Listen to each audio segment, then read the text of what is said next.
Rich, the Dodgers and Fox have settled their dispute about the sale of the team's future TV rights. What does this mean for the Dodgers? It means quite a bit, Mike.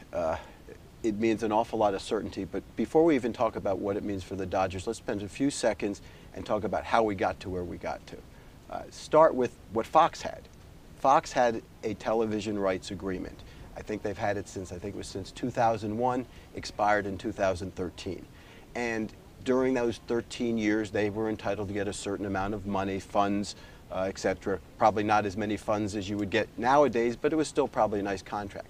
What's the other thing they had? One of the most important parts of these agreements, which nobody seems to want to think about, they call them back-end rights, which is when the agreement expires 13 years later, what rights do you have, the communications company, to extend?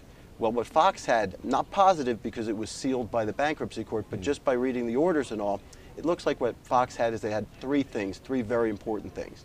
Exclusive rights. Number two, a right of first negotiation. Similar, but what that is not just the exclusivity. The other company, the team had the obligation to sit down with them and negotiate. Then what's the third thing they had? Probably the most important thing is a matching right. There's 100 different words for it, but in the end what it means is at the end of the day, if you didn't get the deal and they want to go somewhere else, do they have to come back to you? That's big. Now, you're a buyer.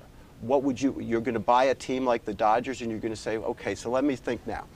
I can either buy a team and have an absolute unencumbered right to sell to the highest bidder, or I can sit down and have an exclusive negotiating period starting October with Fox, and then I can give them a matching right and all that other stuff. So for obvious reasons, it made great sense for the bankruptcy court to do that. It would have boosted what McCourt could have gotten for the team in selling it. Just before you continue, though, I got to ask you, was there any precedent that you've seen in court, in bankruptcy court, that would have given McCourt the idea that he would have been able to succeed at this, at blowing away the contract he had with Fox because he put the team in bankruptcy? Well, I'm not a bankruptcy lawyer, so I probably can't speak the same language that some of my partners might speak, but I will say there was precedent for doing things in bankruptcy to contracts. Although I believe, again, and I'll get emails from everybody saying you don't know bankruptcy law, I believe there's a difference between being able to reject the Fox contract in whole, and then if you reject the Fox contract in bankruptcy, what happens is Fox has an unsecured claim, which could be a huge claim if you think about it, blow it away, versus saying, okay, we'll take the contract, but we're going to tweak it a little by getting rid of this, getting rid of that. So I'm not sure that there is much of a precedent for that. But again, the bankruptcy experts of the world will probably be writing in and sending in emails. Plenty of precedent. Get someone else to talk. If you're McCourt, you say, okay, let's get the best deal we can get. And that's what they got. They got, I think, probably the best deal they could get. So they couldn't get out of their contract with Fox. They'll probably get a lower TV deal than they would have if they were just to have unencumbered bidding. But it's a pretty good deal for the Dodgers because at least they know that they can sell the team now without any interference from Fox. Right. Well, yeah. And what are some of the elements of that settlement? The settlement didn't simply say, it's okay, you can have your rights back. It's like everything else. There's always two sides to every settlement. So yeah, Fox, you can have your rights back. But what else is there in here? Well, for instance, we, Fox, agree to drop our claims with prejudice about the process being an abuse, about the timing, about changing negotiation windows, about all that other stuff. So now we're getting out of the way and letting you do your sell, number one.